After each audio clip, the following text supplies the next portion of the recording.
The US government is getting ready to make a big move in the world of cars. They're planning to stop Chinese and Russian tech from being used in connected vehicles. This means cars that can talk to each other and drive themselves. Why? They're worried about keeping the country safe. Let's break this down. Starting in 2027, new cars won't be allowed to use software from China or Russia. By 2030, the hardware will be off-limits too. This rule will affect all kinds of vehicles that drive on our roads: cars, trucks, and buses. But don't worry, your old faithful ride won't be affected. This is all about new cars coming out in the future. Now you might be wondering, why is this such a big deal?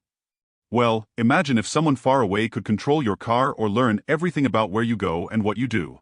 That's what the government is trying to prevent. They're worried that bad actors could use this tech to cause trouble on a massive scale. Hey, before we dive deeper, if you're finding this interesting, why not hit that subscribe button? It'll help you stay up to date with all the latest news and analysis on topics like this. Now, back to our story. This move isn't just about safety. It's also about protecting American businesses. You see, China has been helping its car companies sell cars super cheap in other countries. This makes it hard for American companies to compete. It's like when a big store comes to town and sells everything so cheap that the local shops can't keep up. But here's where it gets tricky. Almost every new car these days has some kind of connection to the internet or other cars. So, this rule could basically stop all Chinese cars from being sold in the US. It's a big change, and it's not going to happen overnight. Some people are worried this might cause problems.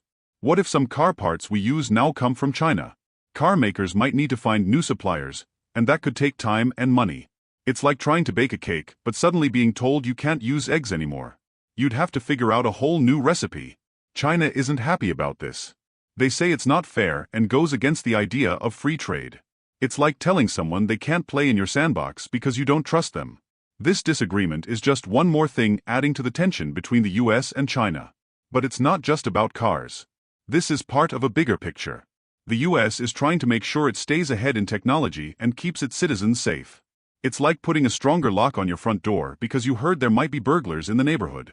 Some experts say this could help American car companies. If Chinese cars can't be sold here, maybe more people will buy American. But others worry it might make cars more expensive or limit our choices. What does this mean for you? Well, if you're planning to buy a new car in the next few years, you might want to pay attention to where its tech comes from. And if you're interested in self-driving cars, this could affect how quickly that technology develops. In the end, this is a complex issue with no easy answers. It's about balancing safety, business, and international relationships.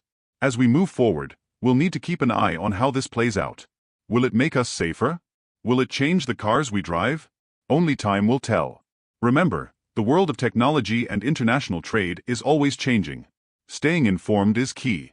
That's why we're here to break down these big stories and what they mean for you. Keep watching, and we'll keep you up to date on all the latest developments in this fast-moving world of ours. So, what do you think about this move? Is the government right to be cautious, or is this an overreaction? Leave your thoughts in the comments below. And don't forget to subscribe for more updates on stories that affect your daily life. Thanks for watching, and we'll see you in the next video.